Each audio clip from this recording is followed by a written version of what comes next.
मैं हूं संजीव गंभीर और आप देख रहे हैं गंभीर न्यूज। पेश है हमारी आज की खास रिपोर्ट। हमारा चैनल अच्छा लगे तो लाइक शेयर और कमेंट कीजिए। किसी ऐप पर देख रहे हो तो प्लीज़ फॉलो कीजिए। देखिए रिपोर्ट।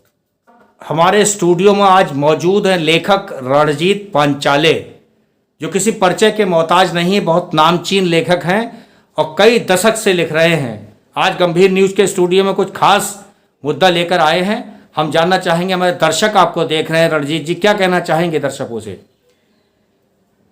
पिछले 31 मई को बरेली में एक नए पोर्टल ने मेरे बारे में बहुत षड्यंत्रपूर्ण ढंग से एक रिपोर्ट प्रकाशित की है, जिसमें मुझे भगत सिंह की सहयोगी क्रांतिकारी वीरांगना दुर्गा भाभी जी के 9 लेखों को छुपाने का अपराधी स्थापित किया गया है।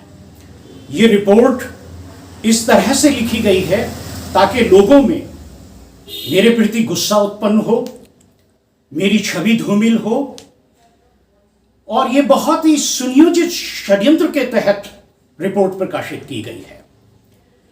इससे पहले 2016 में एक साहित्यकार ने बरेली में मुझे एक समारोह में बताया था कि उनके पास दुर्गा भाभी की एक चिट्ठी है, जिसमें उन्होंने उनके लिए लिखा था कि मेरे पास उनकी कुछ सामग्री है।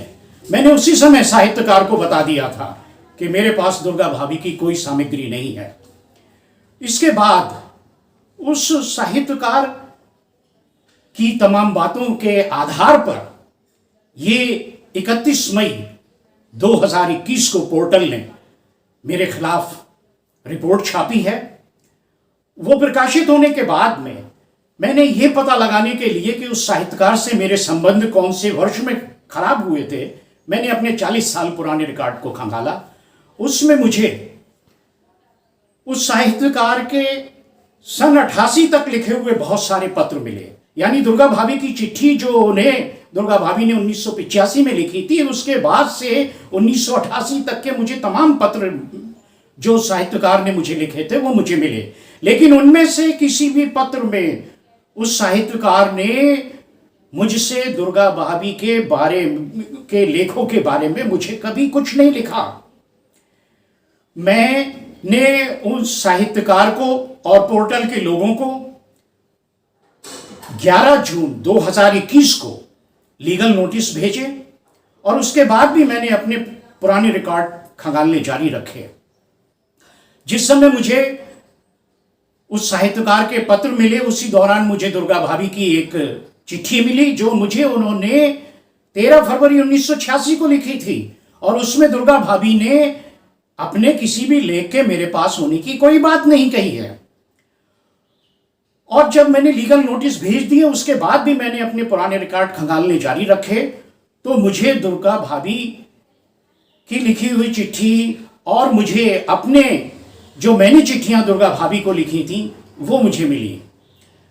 बहुत पुरानी बातें जिनसे लंबे अरसे तक किसी व्यक्ति का कोई संबंध नहीं रह जाता है, तो उन बातों के संबंध में उसकी स्मृति बहुत धुंधली हो जाती है। मुझे ये तो याद था कि मैं दुर्गा भाभी से मिला था, लेकिन उन्होंने मुझे लेख दिए थे, ये मुझे मेरी स्मृति में नहीं था। जब ये पुराने रिकॉर्ड को खंगालने पर मुझे दुर्गा भाभी को लिखी हुई मेरी चिट्ठियां मिली और दुर्गा भाभी की लिखी हुई मुझे चिट्ठियां मिली, तो मेरे सामने सारी स्थिति स्पष्ट हो गई। स्मृति की कड़ियां सारी जुड़ गई और मुझे ये स्पष्ट हो गया कि हाँ, दुर्गा भाभी ने मुझे लेख भी दिए थे, और वो सारे लेख उनके मैंने 1985 में ही दुर्गा भाभी को वापस लौटा दिए थे। ये दुर्गा भाभी के सन 38 के साथ लेख बताए जाते हैं। उसके संबंध में ये 28 जनवरी 1986 को दुर्गा भाभी ने मुझे एक चिट्ठी लिखी थी, जिसमें उन्होंने स्पष्ट लिखा कि उनके 7 लेख उन्हें मिल गए।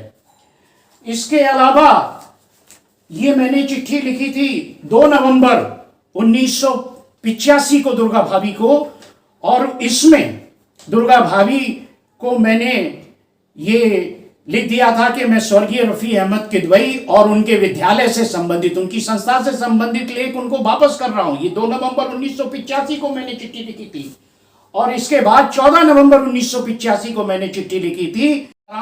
इसमें दिल्ली 1938 वाले सभी लेख हैं, वो जो 7 लेख बताए जाते हैं वो भी उनको वापस कर दिए थे। और उसी ये जो मैंने अभी चिट्ठी दिखाई थी ये 28 जनवरी 86 की, इसमें दुर्गा भाभी ने स्वयं स्वीकार किया है कि उनको 7 लेख मुझसे प्राप्त हो गए थे।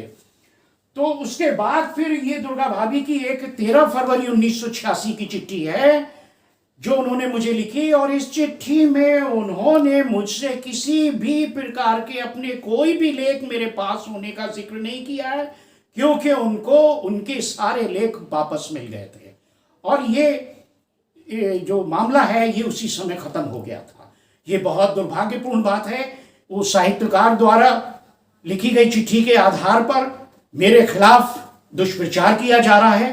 मैंने उस साहित्यकार के खिलाफ, मैंने पोर्टल के लोगों के खिलाफ कानूनी नोटिस भेजे हैं और उनमें जो शर्तें लिखी गई हैं वो पूरी नहीं होती हैं, तो मैं इन सभी के खिलाफ बहुत जल्दी कानूनी कार्रवाई करूंगा।